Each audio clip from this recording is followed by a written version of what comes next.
قل يا عبادي الذين أسرفوا على أنفسهم لا تقنطوا من رحمة الله إن الله يغفر الذنوب جميعا إنه هو الغفور الرحيم. بسم الله الرحمن الرحيم. السلام عليكم ورحمة الله وبركاته. الحمد لله رب العالمين، الحمد لله حمدا كثيرا طيبا مباركا فيه. اللهم لك الحمد حتى ترضى، ولك الحمد إذا رضيت، ولك الحمد بعد الرضا. يا ربنا لك الحمد كما ينبغي لجلال وجهك وعظيم سلطانك. اللهم صل وسلم وبارك وأنعم على عبدك ورسولك نبينا وسيدنا وحبيبنا وشفيعنا محمد صلى الله وسلم وبارك عليه وعلى آله وأصحابه أجمعين. أما بعد. Bapak Ibu hadirin hadirat, saudara-saudariku yang dimuliakan Allah Subhanahu wa taala, wabil khusus yang kami hormati, kami muliakan Ketua Ta'mir Masjid, para imam, para guru, para asatiz, seluruh jamaah yang hadir di subuh hari ini. Semoga ya Rabb kita sama-sama dimuliakan oleh Allah Subhanahu wa taala. Pertama-tama dan paling utama, mari kita sama-sama bersyukurlah kepada Allah Subhanahu wa taala atas segala nikmat, wabil khusus nikmatul Islam, iman, hidayah, taufik, sehingga alhamdulillah atas izin Allah kita terpilih oleh Allah Subhanahu wa taala dari ratusan ribuan jemaah yang penduduk sekitar masjid ini. Allah memilih kita sampai kita bisa hadir di Masjid Al-Mulia ini. Kehadiran kita salat di masjid, salat berjamaah, apalagi khususan salat subuh, itu bukan hal yang biasa. Itu hal yang sangat luar biasa. Salah satu anugerah Allah yang besar bagi seorang hamba, itu Allah memberikan taufik sampai bangun tidur, ya, siap-siap datang ke masjid, salat subuh berjamaah yang kita biasa laksanakan setiap hari. Itu sesuatu yang sangat mulia, sangat besar di sisi Allah Subhanahu wa taala. Karena itu khususan yang datang salat subuh itu adalah orang yang sangat istimewa, sangat mulia di sisi Allah. Karena ada beberapa amalan di waktu salat subuh tidak bisa diganti dengan amalan yang lain. Tidak bisa mendapatkan pahala sebesar itu di waktu yang lain. Harus di waktu salat subuh. Contoh misal, salat sunnah qabliyah 2 rakaat sebelum salat subuh. Nabi sallallahu alaihi wasallam bersabda, "Raka'ata al-fajri khairum min ad-dunya wa ma fiha." 2 rakaat fajar yang dimaksud qabliyah, khairum min ad-dunya, lebih baik dari dunia seisinya.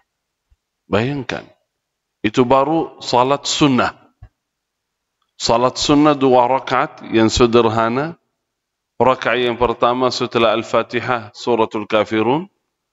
Rakaat yang kedua setelah Al-Fatihah suratul Ikhlas, Qul huwallahu ahad. 2 rakaat itu lebih baik nilainya daripada dunia seisinya. Itu baru salat sunnah, apalagi salat fardu. Luar biasa. Tidak bisa mendapatkan pahala sebesar itu melalui salat atau amalan-amalan yang lain. Harus melalui salat sunnah qabliyah subuh.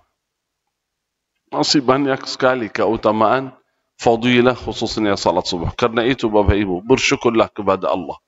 Dan mohon kepada Allah, semoga ya Rabb kita istiqamah menjaga salat berjamaah khususnya salat subuh ya Rabb sampai akhir hayat. Amin ya Rabbal Alamin. Saya tadi dengar Masya Allah, la quwata illa billah, ada Anak-anak juga Masya Allah ramai luar biasa. Ya, orang tua yang hadir ke masjid membawa anaknya, mendidik anak-anak supaya dekat dengan masjid, dekat dengan Quran. Itu modal bapa dan ibu. Modal bapa dan ibu itu anak. Bukan hanya untuk akhirat, melainkan untuk dunia. Ini modal. Kalau ingin anak kita menjadi anak baik, saleh, salihah, anak yang mulia, ajarilah Al-Quran. Jangan khawatir dunia bagaimana. Kalau dia dekat dengan Allah subhanahu wa ta'ala, menjaga salat, menjaga Al-Quran, menjaga ibadah dan taat, Allah subhanahu wa ta'ala yang mengatur urusan dunia. Allah yang membuka pintu rezeki. Allah yang memudahkan urusan dunia. Karena khususan Al-Quran dan salat, dua amalan ini, banyak yang belum tahu. Bukan itu saja, amalan salih apa saja. Sebenarnya bukan hanya untuk akhirat saja. Kenapa banyak di antara kita kadang-kadang malas beribadah, membaca Quran, dekat dengan Al-Quran? Karena sibuk dengan hal yang menurut dia di depan mata, niata, dia sibuk dengan hal yang lain. Dunia. Atau main, atau sesuatu yang dia yakini. Baik, dia sentuh dengan tangan atau melihat dengan mata. Tapi kalau akhirat, surga, itu belum ada yang pernah lihat surga. Dan menurut kita masih jauh, betul enggak? Surga itu kalau kita bahas surga, di hari akhir, jauh banget itu. Karena itu orang malas bekerja untuk akhirat, padahal itu sangat dekat. Nabi sallallahu alaihi wasallam قال al-jannatu aqrabu ila ahadikum min shiraki na'lihi. Surga itu sangat dekat dengan kalian, bahkan lebih dekat. Coba lihat contohnya, lebih dekat daripada sandal kalian. Yang di kaki itu lebih dekat dari itu.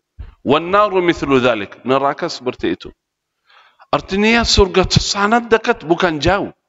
Tapi karena kita jarang kita membahas mengenai surga dan akhirat, jadi kita merasa jauh. Kalau ibadah untuk akhirat, untuk surga, untuk selamat di yaumul akhirat, ya, insyaAllah. Kita butuh yang sekarang, cash. Manusia itu suka cash, langsung. Salat, ibadah, Quran, zikir kepada Allah, yakin, hakul yakin, itu salah satu sebab Allah memudahkan urusan dunia. Memberkahi dunia. Sampai kata seorang alim, qal idza aradta dunya, kalau ingin dunia, qal ajarillah Al-Quran, belajarlah Al-Quran, dekatlah dengan Al-Quran. Ingin dunia, dekatlah dengan Al-Quran. Wa man arada al-akhirah, siapa yang ingin akhirat, dekatlah dengan Al-Quran. Wa man aradahuma ma'an, siapa yang ingin dunia dan akhirat, dekatlah dengan Al-Quran. Dan juga pernah kata yang sama dari sahabat Rasulullah sallallahu alaihi wasallam Ibnu Mas'ud, qal man arada ad-dunya fa alaihi bil ilm. Siapa yang ingin dunia, dekatlah dengan ilmu, belajarlah ilmu agama. Wa man arada al-akhirah, siapa yang ingin akhirat, dekatlah dengan ilmu. Wa man aradahuma ma'an, siapa yang ingin dunia dan akhirat, dekatlah dengan ilmu. Artinya apa? Mereka yakin bahwa semakin dekat dengan Allah subhanahu wa ta'ala, semakin dunia ini beres, aman, lancar semua. Karena itu orang cerdas yang selalu berusaha mendekatkan diri kepada Allah. Itulah orang cerdas. Bukan orang yang tinggalkan dunia, bukan. Karena dia yakin bahwa dunia ini milik Allah. Dunia ini milik Allah. Kalau kita dekat dengan Allah, apa saja yang kita inginkan, Allah berikan. Pernah guru kasih kisah, kata beliau ada seorang raja. Punya kan pejabat, menteri dan lainnya. Suatu hari beliau ingin tes siapa kira-kira di antara menteri, pejabat, orang yang dekat dengan beliau, orang yang mencintai beliau, orang yang cerdas. Beliau berkata, saya kasih 5 menit. 5 menit saja. Silakan semua. Ini harta saya, kekuasaan saya, ya, istana saya, uang saya, semua silakan. Bebas dalam waktu 5 menit saja.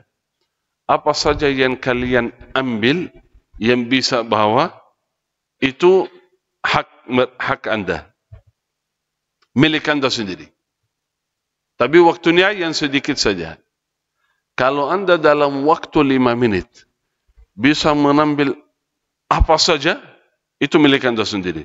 Silakan. Bismillah. Tes, mulai waktunya. Langsung. Ada yang pergi ke cari uang, cari ini, cari sana. Terus setelah selesai 5 menit, masing-masing datang. Ada yang bawa emas berapa kilo, ada yang datang bawa uang, ada yang datang bawa sekian, surat-surat, tanah dan lainnya. Masing-masing sudah. Senang mereka, bahagia, alhamdulillah sudah dapat banyak. Salah satunya berdiri sebelah raja, enggak kemana-mana, enggak bawa apa-apa. Cuman sentuh raja, tangannya di mata raja, itu saja. Kaget mereka ini. Semua sudah punya sekian. Orangnya beruntung semua. Oh, ini lagi apa itu? Miskin ini, miskin. Sudah diberikan kesempatan, ya, untuk mengambil apa saja, tapi dia enggak mengambil ini. Rugi dia. Masing-masing kan dapat sekian. Raja itu ngerti, dia paham orang itu bagaimana pikirannya. Beliau berkata, coba tanya beliau. Pak Fulan, kok kasihan diberikan kesempatan, enggak bawa apa-apa? Kata beliau, enggak, siapa yang bilang saya enggak bawa apa-apa? Saya bawa ada. Apa? Saya ingin raja ini. Kan kata raja, siapa saja atau apa saja yang kalian suntuk atau ambil, itu hak mereka. Saya ingin raja. Kalau raja milik saya, jadi semua itu yang kalian cari, itu milik saya sendiri. Semua yang dia miliki, itu milik saya sendiri. Orang cerdas. Karena dia tahu semua itu milik raja. Kalau saya dekat dengan raja, udah aman semuanya jadi milik saya. Itu contohnya dunia. Yakin. Dunia ini milik Allah. Semua di dunia ini milik Allah subhanahu wa ta'ala. Semakin dekat dengan Allah, Allah subhanahu wa ta'ala memudahkan urusan dunia. Karena itu dalam hadis sahih, Nabi SAW bersabda, Man kanatid dunya hammahu. Siapa yang pikirannya, harapannya cuman dunia saja, dari pagi sampai malam, setiap hari pikirannya, perhatiannya, usahanya cuman dunia saja. Qala Allah Ta'ala, Nabi SAW bersabda dalam hadis, Allah berikan dunia. Allah kasih. Walam ya'tihi minad dunia. Yang pertamanya, sebelumnya dia capek. At'abahu Allah. Dia capek mencari dunia.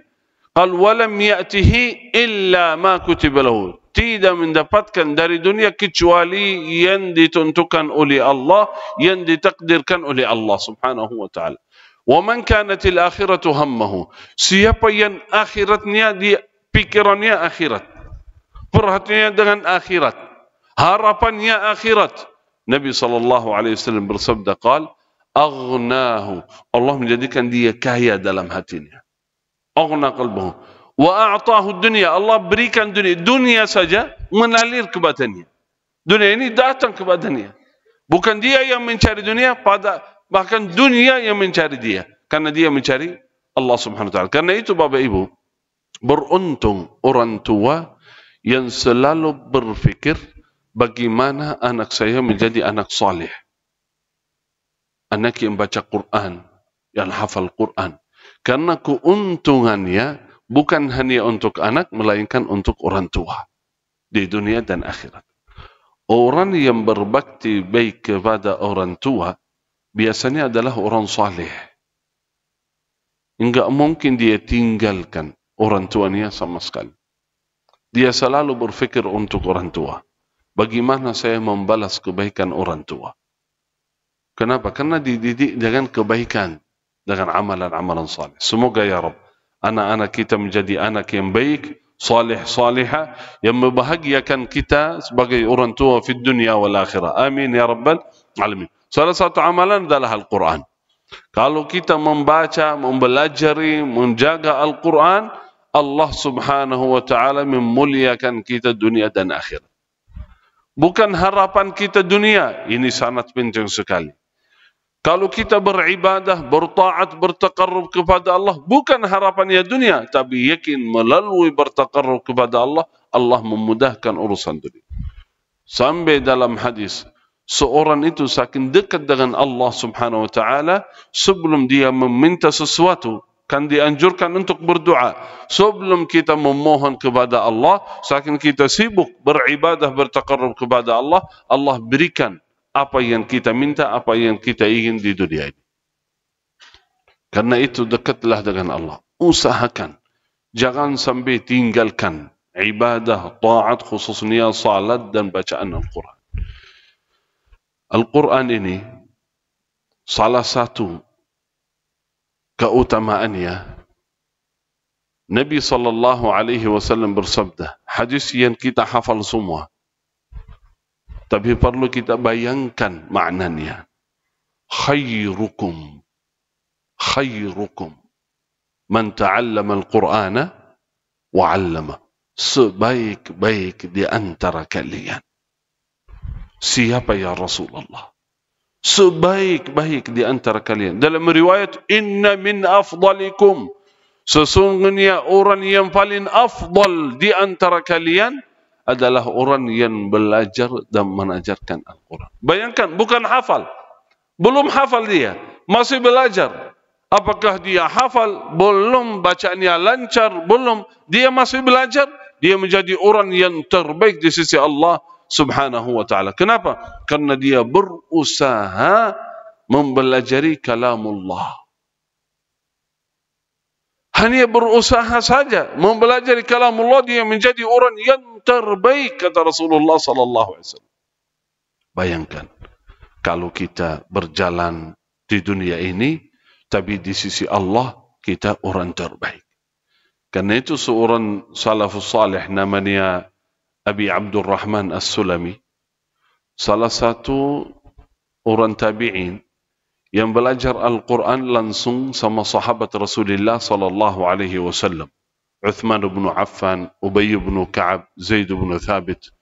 Beliau belajar Al-Quran sampai tamat Al-Quran. Beliau duduk di masjid setiap hari, rutin selama 30 tahun. Salah satu hari datang seorang murid bertanya, ya Imam, Masya Allah, rutin, rajin setiap hari, sudah lama bertahun-tahun. Malladhi sabbarak? Apa kira-kira yang membuat imam bisa sabar, istiqamah, rutin setiap hari mengajarkan Al-Quran? Kira-kira ini apa? Tolong sampaikan kepada murid supaya kita bisa seperti syekh, seperti guru, seperti ustaz, bisa sabar bertahun-tahun. Kira-kira apa yang membuat imam bisa sabar? Kata beliau, hadithun wahid, satu hadis yang memotivasi saya, membuat saya sabar bertahun-tahun di masjid ini. Hadithun wahid yang pernah saya dengar dari Uthman bin Affan radhiyallahu anhu, bahwa Rasulullah sallallahu alaihi wasallam bersabda, khairukum man ta'allama al-Qur'an wa 'allama. Itu saja. Bayangkan satu hadis yang beliau pernah dengar dari sahabat Rasulullah SAW, Itu yang memotivasi beliau bersabar, mempertahankan diri bertahun-tahun hanya mengajarkan Al-Quran. Satu hadis. Ini intinya, ini makna tadabbur. Memahami makna ayat Al-Quran dan hadis Rasulullah sallallahu alaihi wasallam. Bukan hanya cuma hafal saja. Kemarin saya sampaikan dan saya harap kepada jemaah, kalau baca Al-Quran, baca artinya. Alhamdulillah Al-Quran yang kita punya sebelah kanan kiri ada arti kan? Kapan-kapan usahakan punya wirid membaca Al-Quran dengan artinya. Walaupun setiap hari satu halaman. Baca Al-Quran dengan artinya supaya memahami, menhayati Al-Quran dan paling inti yaitu mengamalkan dengan isi Al-Quran. Itu paling penting. Bayangkan satu hadis yang membuat beliau mempertahankan diri bersabar sampai 30 tahun. Satu hadis yang beliau dengar baik-baik dan beliau yakin dengan hadis ini. Khairukum. Saya menjadi orang yang terbaik di sisi Allah, di sisi Rasulullah sallallahu alaihi wasallam. Siapakah mereka? Adalah orang yang belajar dan mengajarkan Al-Quran. Semoga ya Rabb anak-anak kita menjadi orang yang terbaik ya Rabbal Alamin di sisi Allah Subhanahu wa taala. Amin ya Rabbal Alamin. Nasihat dari saya khususan untuk anak-anak kita. Baru kemarin sebelum saya datang ke Lampung, saya menghadiri wisuda anak-anak di pesantren almarhum Syekh Ali Jabir yang sudah tamat 30 juz. Bukan hafalannya biasa, mutqin. Sebelum wisuda sudah tes dalam satu hari, satu kali duduk, baca 30 juz. Dari Al-Fatihah, Suratul Fatihah, Suratul Baqarah sampai An-Nas. Dan kita undang jamaah, boleh langsung tanya, cek hafalannya. Saya lihat di antara santri, Masya Allah ada yang umurnya masih 13, 14, 15, ya, beda-beda umurnya. Saya kasih nasihat begini. Kalau sudah khatam Al-Quran, apalagi mendapatkan ijazah sanad yang bersambung kepada Rasulullah sallallahu alaihi wasallam. Itu ijazah paling tinggi di dunia. Ijazah paling mulia di dunia adalah ijazah Al-Quran. Kenapa? Karena ijazah itu bersambungan sampai Rasulullah sallallahu alaihi wasallam. Dari guru, dari gurunya, dari ulama, sampai sahabat Rasulullah sallallahu alaihi wasallam, sampai Rasulullah sallallahu alaihi wasallam. Itu namanya ijazah sanad Al-Quran.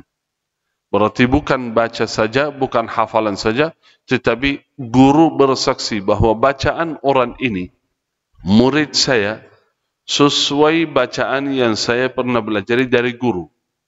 Gurunya dari gurunya, silsilah. Sampai sahabat Rasulullah SAW yang langsung menambil Al-Quran dari Nabi Muhammad SAW. Nabi Muhammad SAW langsung menambil Al-Quran dari Sayyiduna Jibril alaihi salam. Jibril alaihi salam langsung dari Allah subhanahu wa ta'ala Rabbul Izzati wal Jalal. Karena itu ijazah itu yang sangat mulia, sangat tinggi adalah ijazah Al-Quran. Tapi kalau kita sudah hafal Al-Quran, sudah tamat hafalannya, sudah dapat ijazah sanad, belum selesai, masih ada tugas yang lain. Salah satunya yaitu istiqamah, membaca Al-Quran. Karena Al-Quran bukan hanya untuk di masjid, bukan hanya untuk pondok pesantren atau rumah tahfidz. Bukan. Al-Quran adalah pedoman kehidupan kita. Bukan paling inti sudah tamat Al-Quran 30 juz. Paling inti bagaimana akhlak kita, muamalah kita, kehidupan sehari-hari. Apakah sesuai ajaran Al-Quran atau tidak? Karena itu usahakan tanamkan dalam hati anak-anak kita. Usahakan menjadi akhlaknya akhlakul Quran. Sayang sekali seorang hafal Quran, baca Quran rutin setiap hari, tapi akhlaknya jauh dari Al-Quran.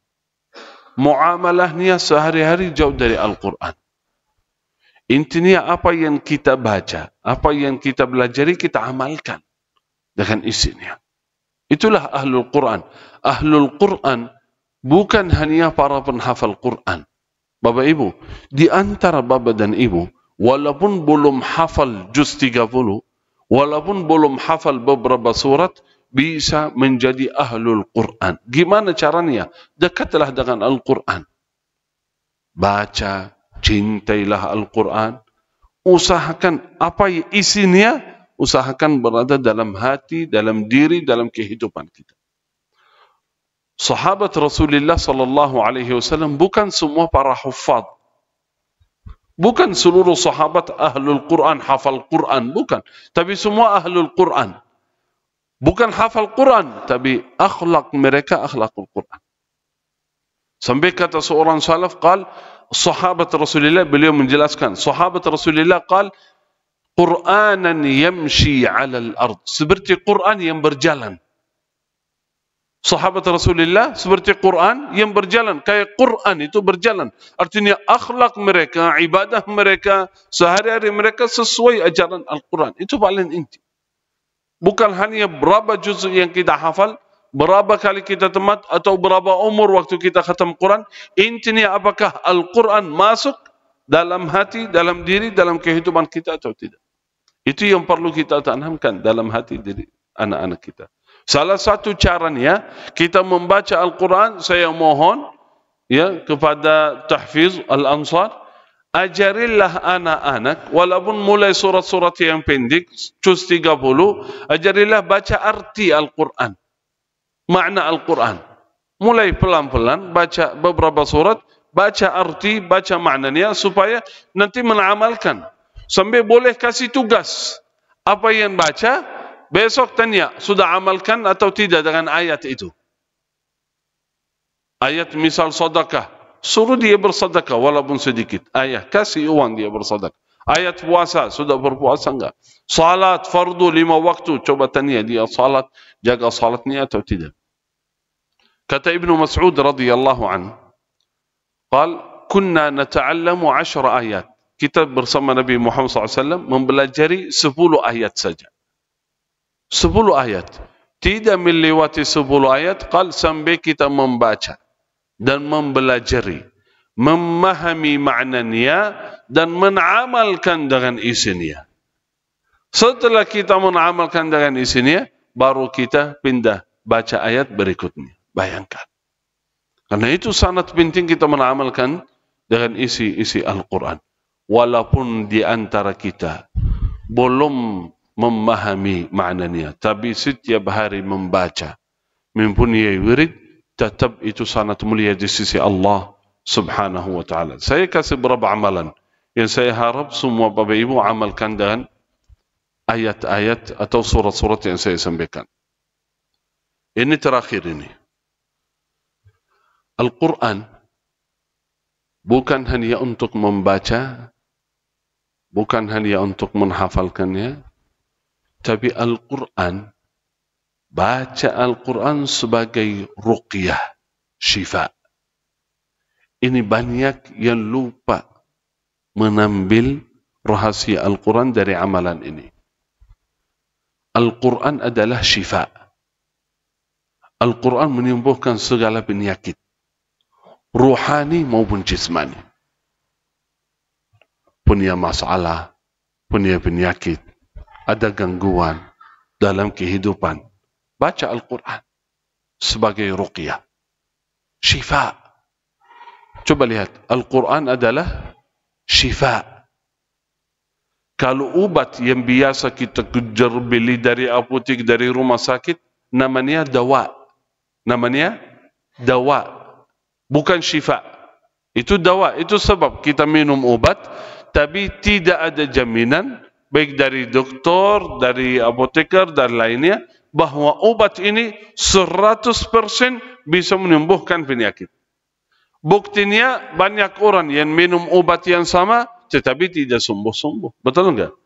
Bahkan pernah kita kena misal penyakit apa, kita minum obat sembuh, kadang-kadang nggak sembuh. Kenapa? Karena itu namanya obat, dawa, bukan syifa. Tidak ada jaminan bahwa obat ini menyembuhkan penyakit. Tapi Al-Quran sifatnya Allah Subhanahu wa taala berfirman, qal syifa. Syifa, yakin 100%, hakul yakin bahwa ayat ini kalau baca untuk apa saja diberikan kesembuhan oleh Allah Subhanahu wa taala. Yakin. Mohon maaf kalau kita beli obat atau kita mau ke rumah sakit, kita tanya dulu. Rumah sakit mana yang bagus? Betul enggak? Dokter mana yang ahli, yang pintar, yang paham, mengerti? Pak, ini pernah enggak ke dokter ini? Bagus enggak ini? Kenapa kita tanya? Supaya kita percaya, yakin bahwa ini ahlinya, bukan orang biasa. Itu namanya yakin bahwa orang itu paham, dia mengerti. Karena itu Al-Quran butuh yakin. Kalau baca ayat itu, butuh yakin bahwa yakin Al-Quran ini memberikan kesembuhan, memberikan solusi dalam segala masalah yang kita hadapi. Yakin, bukan cuma tes coba saja. Yakin bahwa Al-Quran memberikan solusi dari masalah apa yang kita hadapi. Al-iman wal yakin. Alif lam mim, dzalikal kitabu la raiba fihi, hudan lil muttaqin, alladzina yu'minuna bil ghaibi wa yuqimuna as-salah wa bil akhirati hum yuqinun. Sering kita dengar masalah iman dan yakin. Yakin. Bukan cuma salat, baca Quran saja. Yakin bahwa amalan ini memberikan solusi. Amalan ini memberikan kesembuhan. Di zaman Rasulullah sallallahu alaihi wasallam, ada sahabat lagi berjalan. Sampai bekal mereka, makanan, airnya, minuman habis. Mereka dalam padang pasir ketemu ada kabilah. Ada penduduk di sana. Minta tolong dibantu. Dalam hadis sahih, mereka enggak ada yang bisa bantu, enggak mau membantu mereka. Tolong bantu makan, minum apa saja, kita lagi ini dalam perjalanan habis, kita enggak kasih. Akhirnya Raisul Qaryah, kepala kampung itu atau kepala desa lah, ya, beliau kena penyakit. Terus mereka datang melihat sahabat itu, orang-orang baik, orang saleh, bertanya, mohon maaf, kira-kira ada di antara kalian yang bisa menobati Raisuna, menobati kepala kami? Kata mereka, iya, ada. Ya boleh, tapi dengan syarat. Syaratnya apa? Diberikan 1 ekor kambing. Mau enggak? Ya mau. Kan kita bayar biasanya kalau cari obat. Ya, datang seorang sahabat. Dalam hadis, beliau membaca suratul Fatihah saja. Suratul Fatihah saja. Mereka sudah berkali-kali mencari obat untuk kepalanya, tapi enggak sembuh-sembuh. Datang seorang sahabat, langsung beliau baca suratul Fatihah saja. Bismillahirrahmanirrahim. Alhamdulillahi Rabbil Alamin. Ar-Rahmanir Rahim. Maliki Yawmiddin. Iyaka na'budu wa iyaka nasta'in. Ihdinas siratal mustaqim. Siratal ladzina an'amta 'alaihim ghairil maghdubi 'alaihim waladdallin. Amin. Setelah baca beliau tiup. Faka'annama nashita min 'iqal. Kepala itu ketuanya langsung beliau sehat. Langsung beliau berdiri. Alhamdulillah. Dalam hadis sahih riwayat. Luar biasa. Setelah mereka selesai, ambil ekor kambingnya, mereka sahabat ragu-ragu apakah boleh kita ambil balasan dari bacaan atau dari ruqyah. Akhirnya mereka bawa, sebelum makan, mereka bawa kepada Rasulullah SAW. Ya Rasulullah, begini ceritanya. Ketika kita datang bertemu kabilah, kita minta tolong bantuan, mereka enggak bantu, akhirnya ketua atau kepala kabilah, dia kena penyakit, terus kita membaca Al-Quran tapi minta sesuatu akhirnya dikasih. Apakah boleh kita makan atau tidak? Nabi SAW berkata, وَمَا يُدَرِيكَ أَنَّهَا رُقْيَةٌ. Dari mana tahu bahwa suratul Fatihah bisa menjadi ruqyah? Luar biasa. Boleh makan dan saya makan bersama kalian. Bayangkan, berarti suratul Fatihah ini, hanya suratul Fatihah, menjadi salah satu sebab memberikan kesembuhan, syifa. Jadi Al-Quran, tolong jangan hanya untuk baca saja rutin dan wiridnya, jadikan Al-Quran sebagai ruqyah. Apa saja yang kita hadapi, masalah apa saja, penyakit apa saja, baca Al-Quran. Bapak Ibu, banyak belum tahu, belum sadar bahawa banyak masalah dalam kehidupan, baik dalam rumah, dalam usaha, dalam kehidupan kita, gara-gara ain, hasud, jin, syaitan dan lainnya. Banyak masalah yang terjadi karena ain, hasud. Obatnya gimana? Solusinya gimana? Melalui Al-Quran. Karena itu dianjurkan membaca beberapa ayat sebagai ruqyah. Itu yang saya sampaikan. Saya harap Bapak Ibu amalkan bacaan ini setiap hari. Khususan yang merasa ada sesuatu dalam kehidupan. Dia sudah, misal contoh, ini sering ada jemaah yang bertanya, sudah sakit, sudah lama, minum obat, ke rumah sakit, berusaha, ikhtiar, tapi belum sembuh-sembuh. Sudah lama dia bekerja keras, berusaha, mencari solusi, melunasi hutang atau mencari rezeki, tapi gagal terus. Sudah lama mencari jodoh berkali-kali, tapi gagal terus. Sudah lama bernikah, sudah punya pasangan, tapi sudah bertahun-tahun belum punya anak dan keturunan. Saya tanya dulu, sudah ke rumah sakit, sudah cari sebab, sudah ke mana-mana. Katanya setelah periksa aman, tak ada apa-apa. Solusinya gimana? Al-Quran. Jangan lupa, jangan tinggalkan Al-Quran. Wallahi Al-Quran memberikan solusi dari masalah apa saja yang kita hadapi. Syifa. Wa nunazzilu minal Qur'ani ma huwa shifa'un wa rahmah lil mu'minin. Allah menurunkan Al-Quran sebagai syifa. Apa saja yang kita baca dari Al-Quran, surat apa saja. Singkat, saya kasih beberapa ayat. Yang saya harap Bapak Ibu baca di rumah. Baca untuk diri, baca untuk keluarga, baca untuk anak-anak kita. Yang pertama, suratul Fatihah. Surat Al-Fatihah. Suratul Fatihah saja cukup luar biasa. Karena suratul Fatihah Al-Syafiyah, Al-Kafiyah, Ummul Quran, As-Sab'ul Mathani. Banyak luar biasa rahasia suratul Fatihah. Baca baik sekali, 3 kali, atau 7 kali. Baca suratul Fatihah.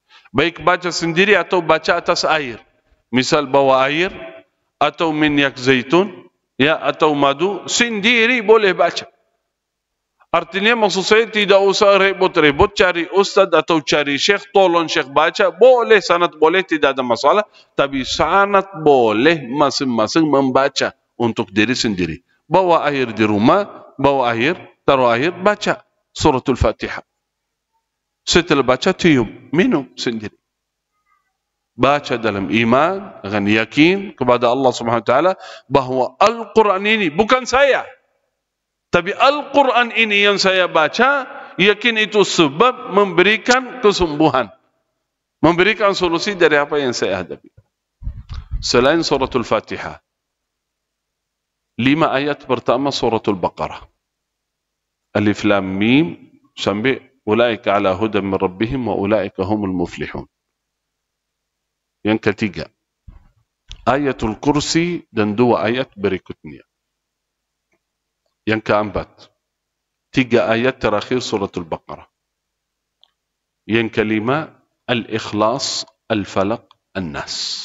Itu singkat. Kalau mau baca lebih banyak, bisa. Misal surat atau ayatul kursi, baca ayatul kursi 3 kali. Al-Ikhlas, Al-Falaq, An-Nas 3 kali. Suratul Fatihah 3 kali atau 7 kali. Ganti. Usahakan amalkan.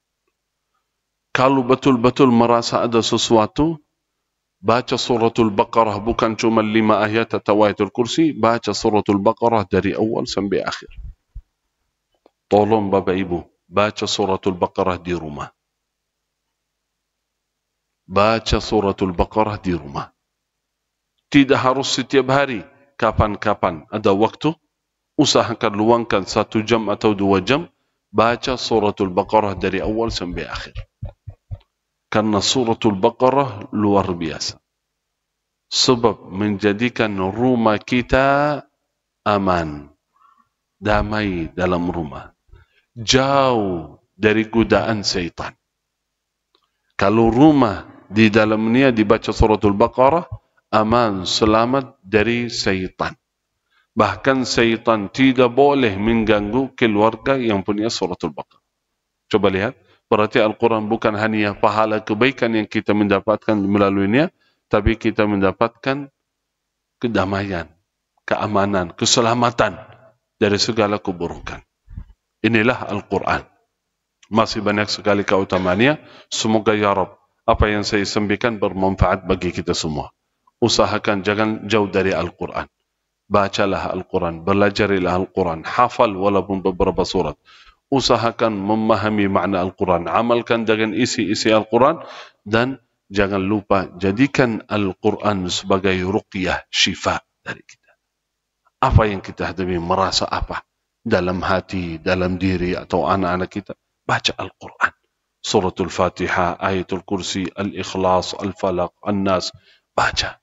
Baik baca langsung, baca atas air, atas minyak zaitun, atas madu, baca. Semoga ya Rabb, dengan yakin membaca ayat itu Allah berikan solusi, Allah berikan kesembuhan ya Rabb dari segala penyakit. Barakallahu fikum, itu saja dari saya. Semoga bermanfaat. Semoga kita ya Rabb menjadi ahlul Quran.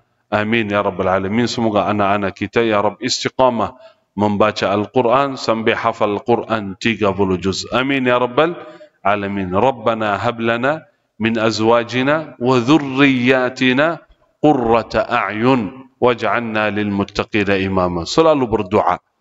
Bapak Ibu selalu berdoa untuk anak-anak kita. Du'aul walidi mustajab.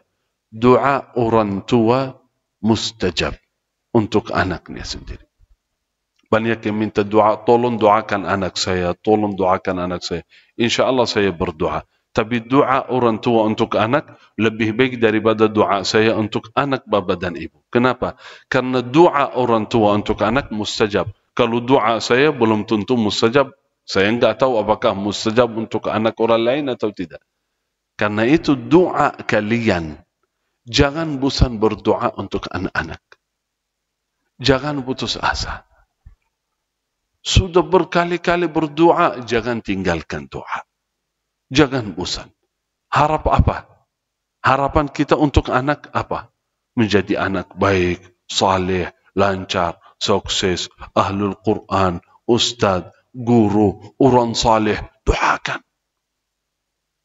Rabbi awzi'ni an ashkura ni'mataka allati an'amta alayya wa ala walidayya وأن أعمل صالحا ترضاه وأصلح لي في ذريتي إني تبت إليك وإني من المسلمين. Baca doa ini khususnya Bapak Ibu yang sudah 40 tahun ya ke atas, walaupun belum 40 tahun dianjurkan membaca doa ini. Di suratul Ahqaf seorang itu berdoa, qal hatta idza balagha 40 sana, ketika sudah tembus umurnya sudah 40 tahun, dalam Al-Quran qal, dia membaca doa ini, Rabbi awzi'ni an ashkura ni'mataka allati an'amta alai. Ya Allah, tolong bantu saya supaya saya selalu bersyukur atas segala nikmat yang diberikan kepada kami dan orang tua kami. Wa ala walidayya, untuk orang tua kami. Wa an a'mala salihan tardah. Ya Allah, berikan bantuan supaya saya selalu beramal saleh, istiqamah. Wa aslih li fi dhurriyyati. Ya Allah, perbaikilah anak-anak keturunan kami. Inni tubtu ilaika wa inni minal muslimin. Saya bertaubat ya Allah kepada Engkau. wa inni minal muslimin, saya muslim. Boleh kita sebelum tutup sama-sama baca doa ini? Boleh ikuti saya. Rabbi auzi'ni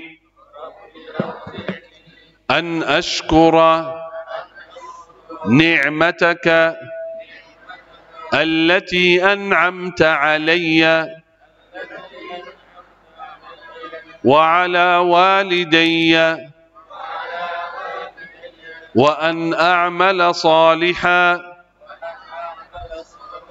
tardah wa aslih li fi dhurriyyati inni tubtu ilayka wa inni minal muslimin. Alhamdulillah. Ada satu lagi doa yang suka saya sampaikan kepada jamaah setiap majlis, setiap kegiatan. Kenapa? Karena doa keutamaannya sangat luar biasa. Siapa yang membaca doa ini langsung didoakan oleh surga. Bayangkan, kalau kita baca doa ini langsung surga mendoakan kita. Surga memohon kepada Allah, ya Rabb, fulan ini barusan baca doa ini, masukkan ia ke dalam surga. Bayangkan, surga meminta kepada Allah agar kita masuk ke dalamnya kalau baca doa ini. Apa doanya? Allahumma inni as'aluka al-jannah. Allahumma inni as'aluka al-jannah. Sudah hafal semua? Hanya baca doa ini 3 kali. Dalam hadis sahih Nabi sallallahu alaihi wasallam bersabda qal, barang siapa yang memohon kepada Allah surga, membaca doa Allahumma inni as'aluka al-jannah 3 kali saja, langsung surga berkata, surga memohon kepada Allah, ya Allah, masukkan orang ini ke dalam surga. Adkhilhu al-jannah, masukkan orang ini. Surga yang meminta, surga yang berdoa untuk kita, ya Allah, masukkan orang ini ke dalam surga. Kalau surga yang meminta kepada Allah, surga yang mendoakan kita, insyaAllah kita masuk ke dalamnya. Kalau surga bikin kita masuk ke dalamnya, yakin insyaAllah diijabah oleh Allah subhanahu wa ta'ala. Ayo kita sama-sama baca. Allahumma inni as'aluka al-jannah. Allahumma inni as'aluka al-jannah. Allahumma inni as'aluka al-jannah. Alhamdulillah, sudah baca 3 kali, yakin saat ini surga memohon kepada Allah, ya Rabbi, masukkan seluruh jamaah salat subuh Masjid Al-Ansar ke dalam surga ya Rabbal Alamin. Karena itu dengan iman dan yakin husnul dhanni billah, kita sama-sama yang berkumpul di Masjid Al-Ansar, ya Rabb akan berkumpul lagi di surga Allah subhanahu wa ta'ala. Amin ya Rabbal Alamin. Terima kasih, jazakumullahu khair, barakallahu fikum. Itu saja dari saya, semoga bermanfaat. Semoga ya Rabb kita berjumpa lagi dalam kebaikan, dalam taat kepada Allah. Kalau kita pun tidak berjumpa di dunia, insyaAllah kita berjumpa di surga Allah subhanahu wa ta'ala. Amin ya Rabbal Alamin. Itu saja dari saya. Semoga bermanfaat. Hada minni wal afu minkum. Sebelum tutup, mungkin ada sedikit dari Kampung Quran Fusha, dari Ustaz Iqbal atau Ustaz Hanif. Mungkin ada sedikit ajakan untuk seluruh jamaah bergabung dalam program Al-Quran. Saya serahkan ke tim. Hada minni wal afu minkum. Wassalamualaikum warahmatullahi wabarakatuh.